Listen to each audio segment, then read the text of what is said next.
Salut à tous, me voici en direct du confinement, pas trop de sorties vidéo ces temps-ci comme vous avez pu le remarquer, mais comme la semaine dernière on a fait le petit Time Freeze Live, et ben on vous met ici le replay. La qualité de l'image est du coup pas aussi bonne que d'habitude, mais au moins vous aurez rien raté.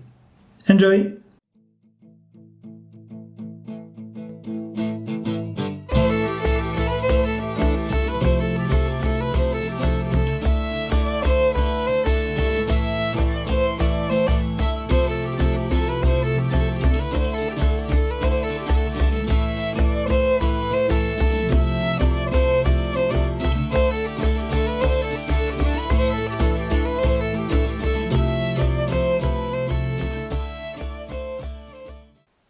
Allô, allô, allô. Il y a des gens dans le chat? Je vois que vous êtes là. Ouh, on m'entend mais de loin, mais non, vous allez bien m'entendre, vous inquiétez pas. Salut à tous. Ok, c'est parti. Alors, hop. Et voilà. Vous pouvez continuer à nous dire bonjour, hein. Ça va, ça devrait pas être. Ben voilà, magnifique, c'est magique. Bonsoir, bonsoir. Salut le confinement, comment ça va? Allez, c'est cool. Le son a l'air bon, l'image a l'air bonne. Alors, je vous préviens, le petit stream d'aujourd'hui, là, c'est un bon vieux test. Euh, la technique risque de pas être formidable parce que j'ai dû beaucoup changer, vu qu'on fait juste du télétravail. Pardon, j'ai dû beaucoup changer mes setups. Et donc, j'espère que ça va, j'espère que tout va tenir. Jusqu'à présent, ça a l'air d'aller. C'est cool. Alors, je vais introduire mes petits camarades de jeu. Voilà, je suis avec Boutamijuk, Alias et Renz. Dites bonjour. Bonjour. Salut, mais tu n'introduis absolument personne, mon petit monsieur. On est content de vous avoir avec nous. L'idée aujourd'hui, c'est de parler de GN, vous présenter un peu notre assos, parler de Time Freeze et de ce qui va se faire. On avait pas mal de projets dont on voulait vous parler. Maintenant, ces projets, avec ce qui se passe en ce moment, sont un peu remis en question. Donc voilà, c'est pas grave, on va en discuter. On a 1 heure pour parler de GN. Un rendez-vous que j'aimerais bien éventuellement, si ça vous parle, rendre régulier, hein, des petits lives comme ça pour parler de l'actu du GN, parce qu'il n'y a pas beaucoup de plateformes sur lesquelles on peut faire ça, et pour échanger ensemble sur ce qui nous intéresse tous. Voilà, voilà. Est-ce que mes petits camarades ont quelque chose à... Vous avez envie de vous présenter, de parler un peu à notre petit chat, avant qu'on commence à parler des sujets sérieux? Tu veux dire quelque chose d'utile à dire? Non, utile à dire, j'ai rien. Ok. Je ne t'en demandais pas tant. Ok, ok. Comment ça évolue? Ouais. Alors, qui est-ce qu'on a dans le set? Ah, vous êtes 16, mais c'est cool. Merci beaucoup d'être venus. Ça fait vraiment plaisir. J'imagine que vous connaissez la chaîne Time Freeze et que vous êtes arrivé ici parce que vous avez suivi nos vidéos précédentes, ce qui me fait bien plaisir. Et donc aujourd'hui, je vais commencer. Hop, on va passer sur le. Hop là. Oh, c'est tout petit, on sait pas lire, c'est dégueulasse. Mais c'est pas grave. C'est juste pour avoir un petit support visuel par rapport à ce qu'on va vous raconter. Personnellement, c'est notre première. Votre première quoi? Votre première... Vous connaissez pas Time Freeze? Ah, live, oui, mais nous aussi c'est notre premier live en fait. C'est le premier live de la chaîne pour parler de GN et c'est bienvenue sur Twitch. Tu vas découvrir en même temps que nous. Mais donc première chose que je voulais faire aujourd'hui, c'est vous parler un petit peu de l'association parce que Time Freeze c'est pas la seule chose qu'on fait, c'est juste un aspect de cette association qu'on a créée pour faire du jeu de rôle. Donc l'association s'appelle Projet Midnight ASBL et c'est une association que nous avons créée il y a un peu plus d'1 an de ça. Nous sommes en fait pour la plupart, ben non tous en fait dans l'équipe, des anciens organisateurs du GN belge Ragnarok. Comment dire? Tu n'as été à proprement parler organisateur. Non, Ou mais participant et bénévole. voilà. tu as quand même participé. Donc Butamiju a quand même fait du tri d'inscription, du tri de base de données, de la gestion d'apprentissage pendant le premier cycle. Non, mais les apprentissages, on va pas en parler. Donc, je parlais de l'association Projet Midnight ASBL. On est donc des anciens de l'orga de Ragnarok. On a quitté l'orga parce on a bossé sur ce projet pendant 8 bonnes années. Et on a eu envie de passer à autre chose et de créer d'autres jeux, de faire autre chose pour la communauté du GN.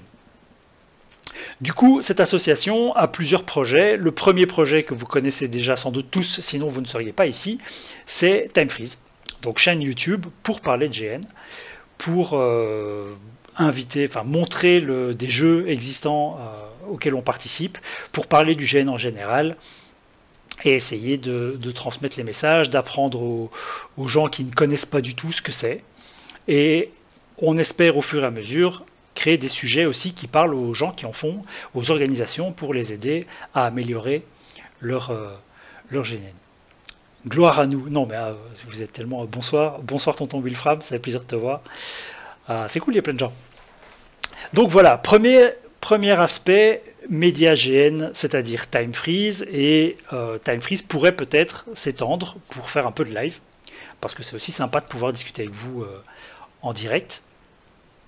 Et aussi, je vais y revenir dans quelques minutes, on a commencé à s'équiper un peu en matériel pour pouvoir faire des lives itinérants. Donc à terme, moi j'aimerais vraiment bien pouvoir faire des directs carrément depuis les GN. Ça, ce serait vraiment terrible. On a une caméra d'action pour prendre des petites images pendant les GN sans être trop flagrant. Et si on pouvait retransmettre des batailles ou vraiment inviter les gens à suivre des GN auxquels ils ne peuvent pas participer parce qu'ils sont loin, parce qu'il n'y avait plus de place ou que sais-je, ça pourrait vraiment être intéressant. On reviendra sur le premier projet qu'on avait de ce type-là un peu plus tard. Alors la deuxième chose qu'on veut organiser, ce sont des événements. Vous ferez des interviews de PJ. Alors, les interviews de PJ, pas pendant le jeu, forcément, parce que pendant le jeu, on laisse les gens jouer, on ne veut pas interrompre le timing. Par contre, on a déjà fait des interviews de personnes, de participants à des jeux. Donc, on ne le fait pas, parce que c'est des trucs qui ont été faits par la télé. Hein. On a des reportages RTL qui viennent sur des GN comme Avatar et qui viennent interviewer les gens pendant le jeu. C'est quand même vachement embêtant pour l'immersion. Par contre, on a déjà fait des choses avec des joueurs avant le jeu ou après le jeu en débriefing, etc. Des reportages de merde, oui, souvent des bons reportages de merde.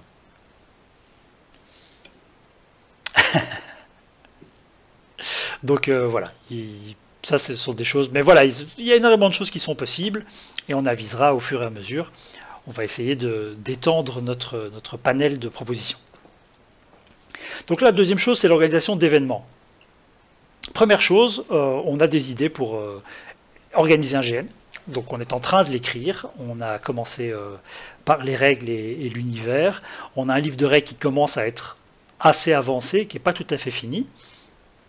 Mais comme on aimerait bien faire ça de manière communautaire, avec les gens qui un jour, on l'espère, participeront au jeu, on a prévu d'organiser, sans doute fin d'année, vous me confirmez les gars, qu'on essaierait vers l'automne, de faire des premiers playtests.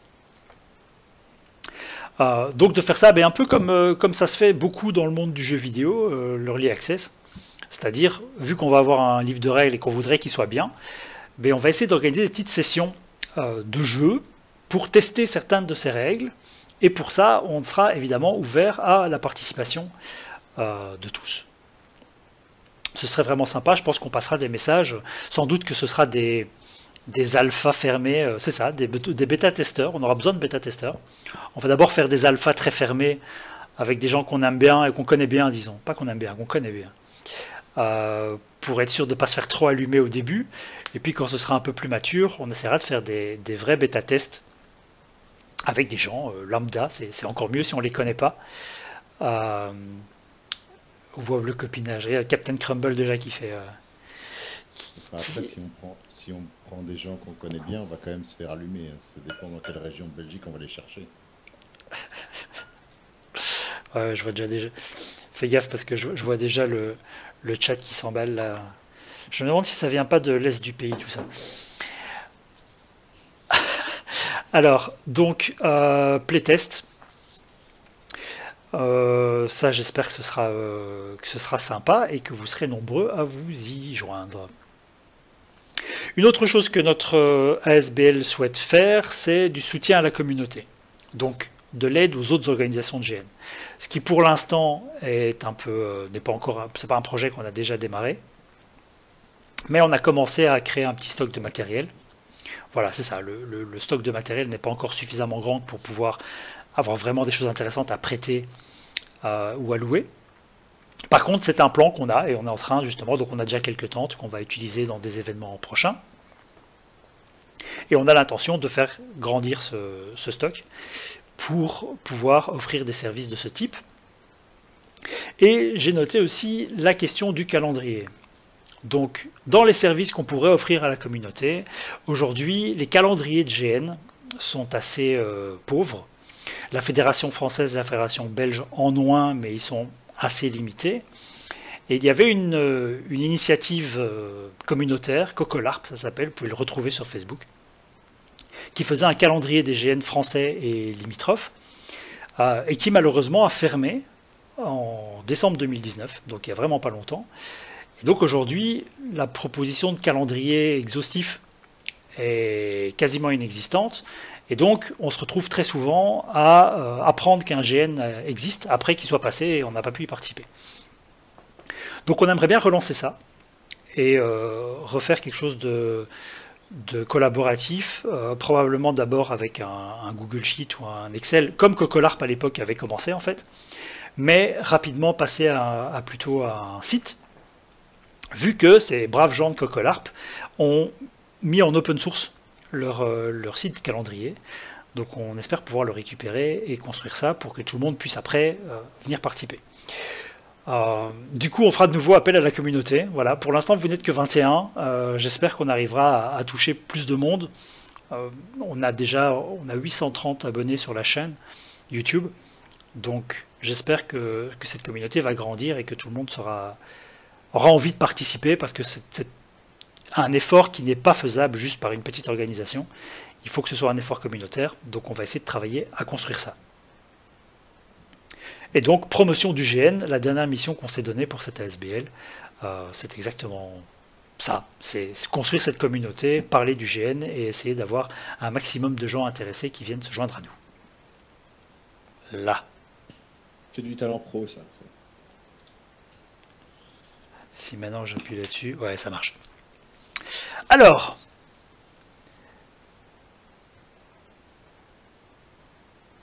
la commandanture m'impose d'aller me sustenter, 20 heures, c'est pas calibré pour les Français. Ah ok, d'accord, donc il faut qu'on fasse un autre horaire si on veut garder des Français dans le chat apparemment. Il mange à 20 heures. Ben écoute, reviens dès que tu peux, bon appétit. Sacré Wulfram, content qu'il soit là. Donc, du coup, l'actualité. Je ne sais pas si vous avez suivi un peu, si vous êtes sur les pages Facebook de Bilarp, de la FEDGN, etc. Mais du coup, comme il y a le confinement Covid-19, il y a beaucoup d'événements de GN qui sont annulés. Il y a beaucoup d'événements de jeux de rôle qui sont annulés, et notamment Betalarp. Donc Betalarp, c'est quoi si vous ne connaissez pas? Betalarp, c'est une conférence sur le thème du jeu de rôle, organisée par Bilarp, la fédération belge, pendant laquelle c'est 2 jours, un week-end, et ce qui s'y passe, ce sont des conférences, des tables rondes de discussion, des mini-GN et des ateliers pour apprendre des techniques de jeu et des choses comme ça. C'est un événement qui est assez intéressant. On y a été l'année dernière et il y a une vidéo qui est sur sur la chaîne YouTube. Vidéo qu'on avait fait l'an dernier à Betalarp. Et c'est un événement qui est assez intéressant, qui a une presse. Ragnarok n'est pas annulé, effectivement. Donc je vais revenir sur Ragnarok et sur les GN de l'été un peu plus tard, en espérant qu'il ne soit pas annulé. Même si aujourd'hui on n'en sait rien, et d'après Donald Trump, désolé les gars, mais en fait, ça risque. D'après lui, c'est c'est août. Et comme on sait qu'il est très intelligent et qu'il a toujours raison quand il prévoit des choses, ben peut-être que... Si je Salut, peux me bienvenue. Oui, permettre. Oui, je peux me permettre, cool. toi tu en sais plus. Alors, bah, un peu quand même. Non, il semblerait donc qu'a priori, la durée de la crise est systématiquement été estimée à 8 semaines. On est déjà 2 semaines dans la crise. Donc a priori, il n'y a aucune raison que Ragnarok soit annulé. Maintenant, tout ça, c'est a priori, on n'est pas à l'abri de plein de surprises. Voilà, j'ai fini. Ouais, parce qu'en effet, il semble que les Chinois, la Chine commence à sortir de la crise. Et donc ça leur aura pris en gros 3 mois. Donc même si on considérait qu'aujourd'hui c'est le début de la crise pour nous et que ça prenait 3 mois, ben en fait, normalement l'été c'est bon. J'espère, parce que vous allez le voir, on a beaucoup de choses prévues pour l'été, alors s'il vous plaît, restez chez vous, transmettez pas le virus et qu'on en sorte vite fait, quoi. Mais donc Betalarp se retrouve reporté en octobre. Et en fait, on a un accord avec Bilarp, et on avait prévu quelque chose d'assez cool, c'est de faire de la retransmission en direct depuis l'événement.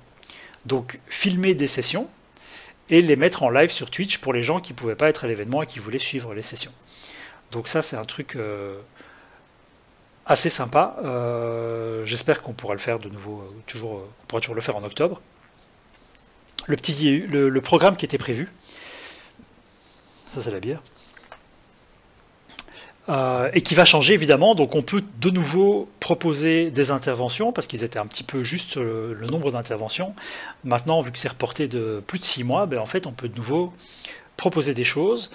Et si vous regardez ce programme, on reproche souvent à Betalarp d'avoir une approche très théorique, d'être dirigé vers les organisateurs de GN et les théoriciens du GN, et pas trop des choses qui parlent à tout un chacun, aux participants lambda qui fait du jeu de rôle.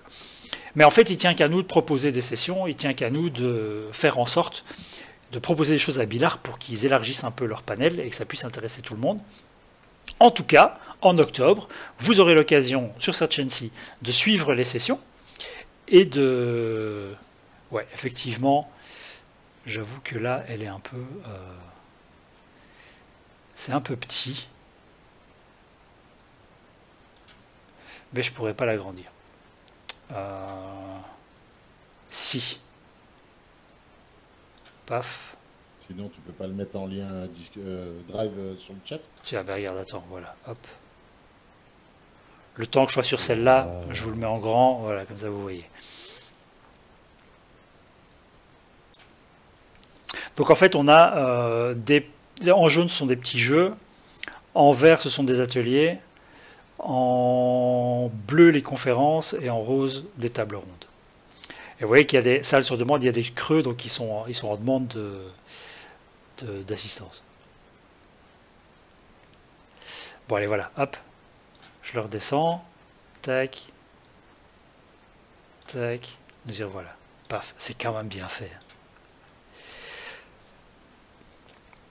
Donc voilà, ce programme va changer. Je me demande même si nous, on va pas essayer de proposer une intervention, une petite conférence ou une table ronde, histoire de parler un peu aussi des choses, parce que souvent les gens qui vont là, il y a beaucoup de discussions autour du GN entre guillemets moderne, avec les métatechniques, le GN nordique, etc.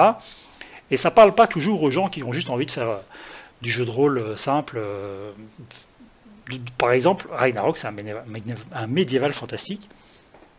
Et ce sont des choses dont on parle peu, finalement. Ils commencent à faire des gènes réalistes, historiques, etc.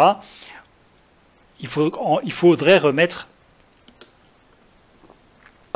un peu ces sujets-là sur le tapis parce que ça aussi, c'est pas parce que c'est un style un peu old school qu'on peut pas l'améliorer, qu'on peut pas en discuter et trouver des solutions pour le rendre meilleur.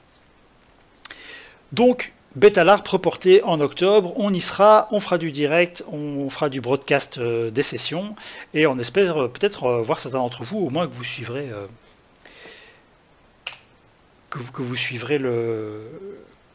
les lives. Alors, une information que j'ai découvert récemment et qui m'a beaucoup intéressé aussi, c'est que les GNial de Paris vont faire leur grand retour. Donc c'est quoi les GNial? C'est en fait la même chose que Betalarp, mais en France.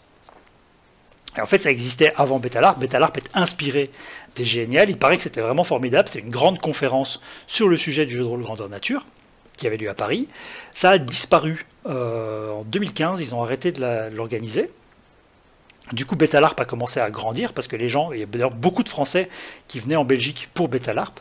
Et je pense qu'à Betalarp, il y a même plus de 50% de Français en fait qui viennent à la conférence. Et donc cette année, les GNL, ça recommence. Ils ont lancé un grand appel sur Facebook à organisateurs parce qu'ils ont besoin d'aide pour relancer ça. Et donc ça va avoir lieu de nouveau à l'automne. J'ai un peu peur que l'automne soit très très chargé en fait. Mais donc les GNL Paris, ça reprend pour nos voisins français. Je ne sais pas s'il y en a. Il y en avait au moins un et il est parti manger parce qu'il est 20h. Mais donc si vous êtes français, que vous habitez dans la région parisienne et que vous aimez le jeu de rôle grandeur nature, sachez que cet événement recommence. Et nous, on va suivre ça de près parce que ça m'intéresse aussi de savoir un peu ce qui va s'y faire. Alors, donc ça ne marche pas, je ne peux pas passer avec le... L'été 2020, si on s'est débarrassé du Covid-19 d'ici là, ce qu'on espère vraiment, vraiment, vraiment beaucoup. Qu'est-ce qu'on va faire avec Projet Midnight et avec Time Freeze pendant l'été 2020? Eh bien, beaucoup de choses. Comme vous le savez, l'été, c'est la saison des Maslarp. C'est le moment où tous ces jeux de rôle géants s'organisent. Et en fait, on va participer à pas mal d'entre eux. Le premier, c'est, je les ai mis dans l'ordre, c'est Ragnarok. Donc cette année, Projet Midnight, nous avons une convention de partenariat avec Ragnarok. Et Projet Midnight va donc avoir une caravane présente à Ragnarok. Donc nous allons être présents avec une caravane et avec un groupe de personnes pour faire du time-in. Le projet va comporter deux grands aspects auxquels, si vous êtes joueur à Ragnarok, j'imagine qu'il doit y en avoir, vous allez avoir, j'espère que vous allez avoir plaisir à venir participer à ça. Tout d'abord, on va avoir une taverne time-in. Ça, c'est un point important. Donc, cette taverne, on va mettre, nous, un point d'honneur à ce qu'elle ait un roleplay permanent. Donc, on ne tolérera pas le hors-jeu pour vraiment donner une ambiance. Il y a 2 fois boisson, j'y arrive. Pour qu'il y ait vraiment une ambiance de jeu, pour privilégier le roleplay. Que les gens aient compris quoi? Qu'il y avait des boissons. Non mais on y arrive. Donc, une taverne time-in, roleplay permanent. Donc c'est quelque chose qu'on retrouve déjà dans d'autres tavernes du jeu, et de l'orga, mais pas dans la taverne principale par exemple, où on a tendance à facilement venir pour boire un coup et oublier un peu qu'on est en jeu. Donc on voudrait vraiment faire la promotion du roleplay, offrir un espace de jeu supplémentaire, parce qu'il y en a déjà, on n'est pas en train d'inventer un truc, mais un espace de jeu supplémentaire qui soit vraiment full time-in, orienté sur le roleplay, avec des boissons et de la petite restauration. Donc ça, ce sera comme dans n'importe quelle taverne payant, parce que on a aussi, ça va nous permettre aussi de financer un peu la SBL, son stock, etc. Mais on a prévu de proposer un système de boissons time-in, pour que les gens qui ne veulent pas dépenser d'argent puissent quand même jouer le fait de venir à la taverne, payer des coûts à quelqu'un d'autre pour négocier un contrat par exemple. Eh bien, si c'est pour faire du TI et que vous n'avez pas envie de dépenser des sous en boissons, vous pourrez toujours avoir accès à ces boissons gratuites. Donc ce ne sera pas de la bière par exemple, probablement des eaux aromatisées ou des choses comme ça. Mais ça vous permettra de continuer votre jeu comme si vous aviez payé la tournée générale sans dépenser d'argent. Donc on tient vraiment à faire la différence. Qu'est-ce qui s'est passé? Argent time-out, de vrai argent. Parce que vous êtes bien gentil, mais ils vont payer time-in. Ah oui, ils payeront time-in, mais c'est ça. Ce que j'entends par là, c'est que vous pourrez payer une tournée time-in et avoir un jeu autour de cette personne riche qui paye à boire à tout le monde sans avoir à sortir de l'argent time-out. C'est seulement si vous voulez une bière ou manger quelque chose qu'il vous faudra débourser de l'argent réel. Voilà.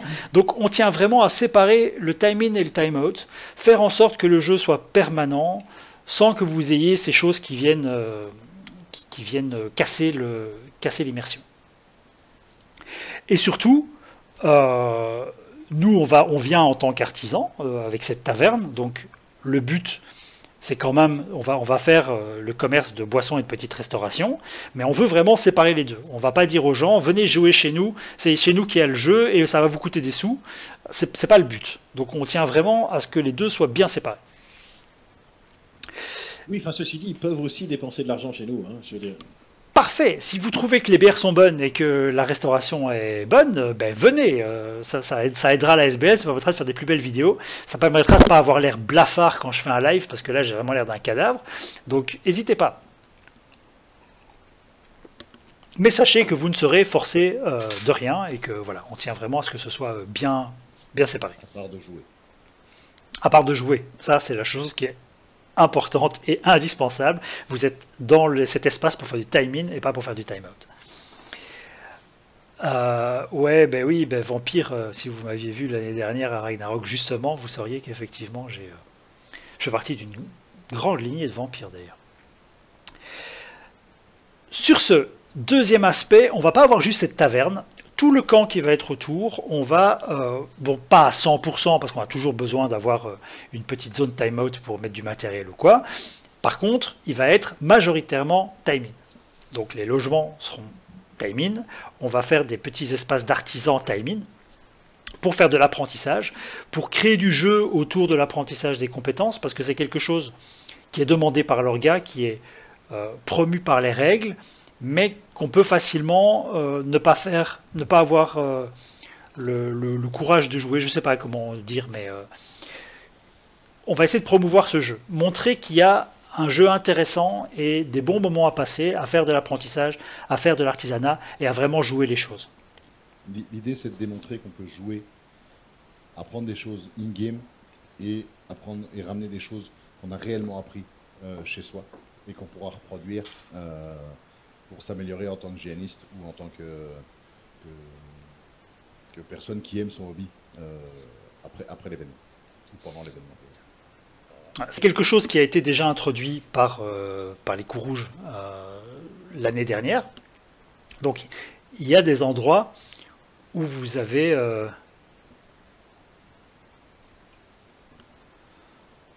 alors attendez 2 secondes parce que là je vois qu'on a du mal à entendre l'ami Kalias. Je vais booster un petit peu le son. Ouais, mais en fait c'est moi qui le contrôle sur tous les réglages, tu sais. Voilà. Hop.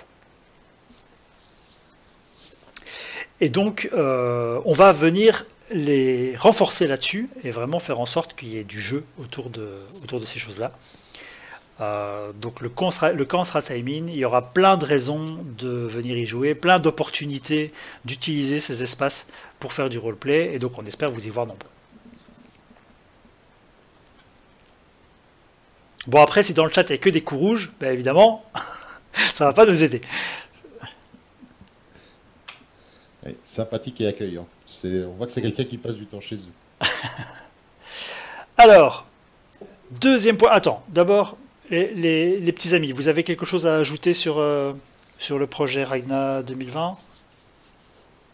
Oui, prenez plein d'argent et dépensez tout chez nous. Oui, alors lui c'est le trésorier de l'SBL. Je sais pas si vous aviez, je sais pas si vous avez capté, mais voilà. Non, mais je pense que c'est un projet qui peut vraiment apporter un chouette plus à l'event. Maintenant, voilà, venez jouer avec nous, on sera content de vous voir et d'apporter du jeu à tout le monde. Je sais un peu à manger aussi. Je sais pas si t'as dit genre pas de soda, ce genre de conneries là. Celui-là, tu l'as vu? Oui, non, effectivement, on n'en a pas parlé. Les boissons. C'est ça, le choix de boisson. En fait, tout ce qu'on va faire, décorum, etc., a pour but de renforcer cette immersion et de faire du timing. Donc les boissons, c'est la même chose. On ne servira pas de coca. Ça, on le dit tout net. On sait que c'est une mesure, un choix qui peut parfois être impopulaire, mais on va venir avec des boissons, déjà des boissons artisanales, certaines choses qu'on aura fait nous-mêmes, avec une bière, un vin, de l'eau, mais on n'aura pas de soda fluo, on n'aura pas de bouteilles en plastique. On va vraiment se concentrer sur des choses qui vont passer time in et qui vont renforcer cette ambiance qu'on veut mettre dans cette taverne. Éviter les anachronismes au maximum. Voilà. Et Du il y aura bio. probablement du bio, effectivement. C'est le but. On a envie d'essayer de faire des choses déjà éco-responsables, soyons bien clairs, et bio si possible. Donc ça, on va voir. On verra. Mais oui, c'est le but, on est d'accord, mais on se calme sur... c'est plus dur à faire qu'à dire. Ah, du coup, on nous fait de la pub pour Wépion déjà. Jus de pomme fraise.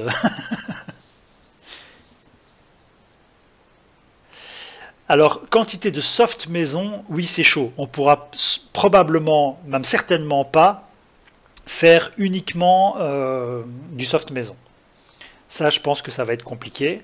Par contre, les soft pas maison, on va quand même essayer de prendre des trucs mais justement bio et de faire des achats qui vont bien avec. On ne sera pas capable de faire une production 100%. On va mettre des trucs maison. Pour certains, par exemple, ben, y a une règle, les licoristes à Ragnarok et les brasseurs peuvent faire des petits tonneaux d'alcool spéciaux. Ben, par exemple, on va utiliser nos boissons maison pour ça. Si on en fait un petit tonneau, ben, ce petit tonneau distribuera des points d'éthylisme, même si c'est un soft. Et voilà, on va intégrer tout ça dans le jeu. Qu'est-ce que j'ai pensé à un truc mais j'ai perdu. Ah oui, il y a un truc très comique dans le chat, c'est que déjà si vous regardez tous les gens qui ont mentionné les coups rouges, l'orthographe c'est à mourir de rire. Hein. Je crois que j'ai déjà vu passer 4 ou 5 orthographes différentes. Vous allez vexer des gens, moi je vous le dis. Mais ça, ça y est, j'ai lancé un truc dans le chat, maintenant c'est toutes les orthographes coups rouges possibles sont en train de défiler. Ok, donc ça c'était pour Ragnarok, première chose, donc ça va être un beau projet, un chouette truc, on espère vous y voir nombreux, ça va être super cool, voilà. Ensuite, l'été n'étant pas fini, la semaine suivante, il y a Avatar. Alors, on m'a déjà reproché, enfin pas reproché, mais on m'a déjà fait la remarque que, effectivement, moi je le cache pas, je suis un ancien organisateur de Ragnarok, on sait qu'il y a eu à un moment une rivalité Avatar-Ragnarok, du coup on m'accuse à demi-mot d'être partial. Ce que moi je pense pas, parce que je connais très bien Ragnarok, je sais quels sont ses points forts, je sais aussi quels sont ses points faibles. Pareil pour Avatar, mais pour Avatar d'avant. Ça c'est vrai, je connais pas le nouveau Avatar, Stronghold, j'en ai entendu parler, mais je n'y suis pas retourné depuis 2010. Et cette année, j'ai l'opportunité, justement, la semaine après Ragnarok, je suis libre au moins le samedi. Donc, je vais aller passer 1 ou 2 jours à Avatar, au nom de Time Freeze. Donc, les accords que j'ai avec Bilarp pour Betalarp valent aussi pour Avatar. Du coup, on va aller à Avatar. On va aller voir à quoi ça ressemble aujourd'hui, Avatar Stronghold, ce que c'est devenu. On va aller prendre des images et on va vous en parler au retour. Donc je pense que le mois de septembre-octobre, point de vue vidéo de Maslarp, on va être blindé. Et je suis impatient en fait de voir ce que ça donne Avatar. Je sais que je sais que c'est un truc qui va directement diviser le chat. Heureusement, on n'a que 22 viewers pour l'instant. Si on en avait 300, je sais que ça exploserait. Parce qu'il y a des gens qui adorent, parce qu'il y a des gens qui détestent. Et voilà. C'est un jeu qui... Oui, vas-y. Ouais, si je puis me permettre, justement à propos de ça, il y a des gens qui adorent, il y a des gens qui détestent, ça prouve juste que c'est un live. Et que c'est pour ça qu'en fait ça a toute sa place. Tout à fait. Tout à fait. Et effectivement, donc aujourd'hui, il y a eu un moment où il y a eu vraiment un down, parce qu'il faut avouer qu'en 2010... Si Ragnarok a été créé, s'il y a eu une scission, c'est aussi parce que les gens en avaient un peu marre. Par contre, depuis, Avatar s'est renouvelé, Avatar a changé de formule, a changé d'univers, etc. Et aujourd'hui, en termes de participation, les deux lives sont à peu près équivalents. Ils sont revenus à un niveau de nombre de participants qui est plus ou moins égal, à peu de choses près. Donc ça signifie qu'il y a un public. S'il y a un public, forcément, le fait qu'il y ait un public, ça valide le jeu. Du coup, on va aller voir. On va aller voir déjà si nous, ça nous parle. On va aller voir ce que c'est devenu et on va en parler. On déteste pas, on juge. Évidemment.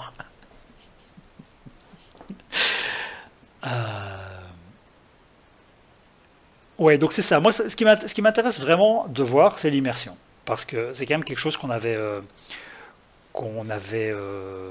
reproché à l'époque. Et ouais, j'avoue que moi, j'avais quand même du mal avec les Manitou qui passaient au milieu du truc. J'ai vu une photo de l'année dernière qui m'a un peu embêté avec... Il y a une madame qui a vraiment tout un montage avec une caméra et qui filme dans le jeu. Alors que nous, à Ragnarok, on s'est baladé avec une caméra d'action planquée dans un gantelet.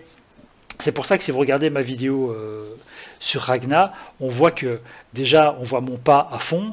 Et en plus, toutes les vidéos, j'ai dû les redresser dans le logiciel de montage parce que je les prenais comme ça, parce que je ne regardais pas ce que je filmais, dans le but de ne pas gâcher le jeu des gens, quoi. Alors, il y en a un qui... Attendez, je vais...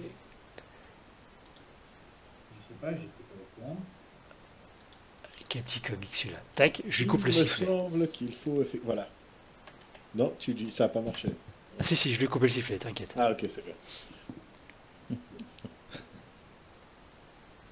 Donc, je disais... voilà, donc c'est des choses... Il y a des gens que ça dérange pas. Il y a des gens que ça dérange pas. C'est pour ça aussi qu'Avatar, par exemple, dès le début, il y avait des transpalettes qui passaient au milieu du truc pour aller déposer des caisses d'eau. Et quand on faisait un combat à côté, tout d'un coup, il y a un char un bulldozer qui passe à côté de soi. Moi, ça me casse mon immersion. Il y a des gens que ça dérange pas, qui sont suffisamment dans leur jeu pour pas s'en préoccuper. Voilà, moi j'ai envie de le voir de manière sans juger, justement. Vous pourrez juger, vous verrez la vidéo. Moi j'y vais de manière neutre, je regarde à quoi ça ressemble, je regarde ce qu'il y a de bon, je regarde ce qu'il y a de mauvais, je donne mon avis, mais sans juger. Et derrière, vous jugez comme vous voulez, vous y allez ou vous y allez pas. Voilà. Non, c'est un membre de notre orga que j'ai mute parce qu'il répondait au téléphone. Il se reconnaîtra. Alors, donc ça c'était pour Avatar. On y sera, on verra ça. Ensuite, en août, il va y avoir Bicoline. Et le retour de Tonton Wolfram. Tonton Wolfram.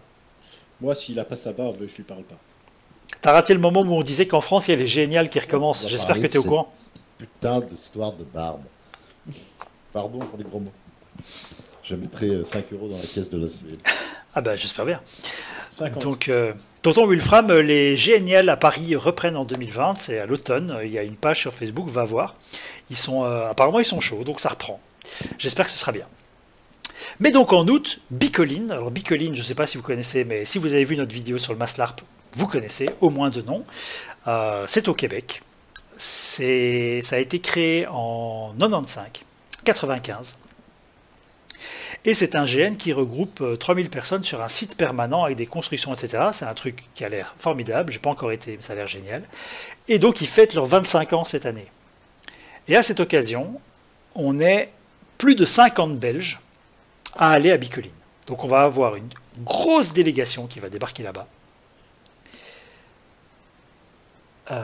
L'humour vient de se pendre. Ah oui, non, c'est John... oui. John 4044 qui fait des blagues, forcément, l'humour en prend un coup. Donc Bicoline, oui, on est plus de 50, je crois que pour l'instant on est 51, et potentiellement encore un peu plus. Alors il faut savoir, j'ai appris ça dernièrement, que Bicoline, ça a été créé par un Belge, qui est parti vivre là-bas au début des années 90, des années 90, pardon, et qui a créé ce jeu. Donc on a justement Dan qui est l'organisateur de ce grand voyage de Belges, est très ami avec l'organisateur principal de Bico. Et oui, c'est un Belge qui a créé Bicoline. Je suis tombé sur le cul quand j'ai appris ça, mais c'est vraiment cool. Et c'est un jeu qui a l'air terrible. Mais apparemment, apparemment, la manière de jouer au Québec est très différente de la manière de jouer chez nous. Et c'est intéressant parce que justement, comme ça a été créé par un Belge, ça devrait être proche de ce qu'on fait ici. Sauf que c'est un Belge qui est parti là-bas en 95. Donc c'est un peu comme le québécois. C'est une langue qui est dérivée du français, mais à la base c'est des Français qui sont partis là-bas. Et en fait, la langue a évolué de manière différente en France et au Québec. Et il semblerait que la manière de parler des Québécois est plus proche de l'ancien français. Donc si ça se trouve, c'est ça en fait, c'est le GN belge qui a évolué de deux manières différentes. Ça va être intéressant de comparer ça. Donc on va vous faire une série complète sur Time Freeze. J'ai déjà quelques petites interviews. Je suis en contact via avec l'organisation de Bicoline pour préparer ça. On va vous faire un reportage complet sur l'histoire. Alors déjà, j'avais une vidéo qui était prévue pour avant. Hein. Par contre, avec le Covid-19, là, je peux plus non plus trop sortir pour prendre des images. Je vais devoir faire des trucs. Et on me reproche toujours dans les vidéos de ne pas avoir assez d'images en extérieur, d'avoir trop de photos et d'images dans le canapé. Ça ne va pas aider, forcément. Mais on a prévu une série complète avec tous les préparatifs. Comment on se prépare pour Bico, qu'est-ce qu'il faut prévoir, les billets d'avion, les machins, les trucs, tout le bazar. Les entraînements, parce qu'on va faire une équipe de Blood Bowl. Le Blood Bowl, c'est un sport qui est devenu très important. C'est un truc anglais qui a été importé en Belgique, qui n'a pas trop marché, que les Belges ont importé au Québec, et au Québec, ça fait un tabac. Ils ont une ligue, ils ont un championnat de Blood Bowl annuel, et donc on va faire une équipe et on va aller se mêler à ça. Donc il va y avoir des entraînements dès que le confinement est fini, dès qu'on a accès à un bois ou un parc à forêt ou autre, on va faire des entraînements de Blood Bowl, et on va aller Troll Ball. Troll Ball. Alors là, désolé. Donc le Blood Bowl, ça n'a rien à voir. C'est du Troll Ball. C'est du Troll Ball. Le Troll Ball, ça se joue avec une tête de troll avec des épées, et vous aurez l'explication complète dans la vidéo sur le Troll Ball qu'on va faire, parce que ça va être formidable. On va faire un petit vlog pendant le voyage. Et sur site, reportage complet sur le jeu. Je vais prendre des images un peu partout, vous montrer où on loge, comment ça se passe. Et on ne sait jamais, si le matos fonctionne et que je peux avoir une connexion un peu correcte, ben peut-être un direct depuis la bataille, je sais pas, depuis Bico, ça pourrait être vraiment sympa. J'espère que je vais arriver à faire ça, ça c'est pas sûr, mais toujours est-il que vous aurez des vidéos sur les préparations avant, sauf si le Covid nous tient coincés jusqu'à fin juin, et la fin du reportage complet sur le jeu à l'automne 2020. Moi j'en connais qui jouent au Blood Bowl dans la rue. Et faut pas jouer au Blood Bowl dans la rue pendant le confinement, hein. C'est irresponsable. Alors le Blood Bowl en GN, il y a un livre de règles qui est sorti. Et donc en fait ça se joue avec des tissus à tirer, quoi. Donc pour plaquer quelqu'un, il faut lui arracher une petite queue de renard, quoi, en gros. Et donc c'est pas aussi violent que le Blood Bowl théorique, le Blood Bowl de Warhammer. C'est du Blood Bowl soft. Même si il y a des blessés chaque année. Mais chut. Voilà. Donc Bicoline, very exciting. J'espère qu'on pourra y aller. J'espère que ça va pas être annulé, qu'on va pas avoir. J'espère que Donald Trump a tort. Ce serait quand même triste que ce soit la première fois qu'il ait raison sur quelque chose. Je rappelle juste qu'il a dit qu'en avril c'était fini. Hein. Non, le dernier truc qu'il a dit c'est juillet-août. Non, le dernier, oui. Mais il y a 2 semaines, il disait qu'en avril c'était fini. Donc, oui, mais avant ça, il disait qu'il n'y avait pas de problème du tout et que ça allait même pas démarrer. C'est ça, mais donc arrête de te prendre la tête. Enfin, tout va bien. Faut pas écouter ce type-là. Peu importe. Écoute les professionnels, tu veux. Enfin, je suis pas un professionnel de la santé. Je suis pas un professionnel de la santé, mais du secteur de la santé. Bref, c'est bizarre. Suivant. Ok. Voilà. Ah, il a fait médecine. Du coup, qui a fait médecine? J'ai raté médecine. Ça n'a rien à voir. Donc, voilà. En gros, et je vois qu'il y a un 23e viewer qui s'est connecté juste maintenant, apparemment. Ce qui est dommage parce qu'en fait, en gros, on a fini ce que je voulais vous raconter.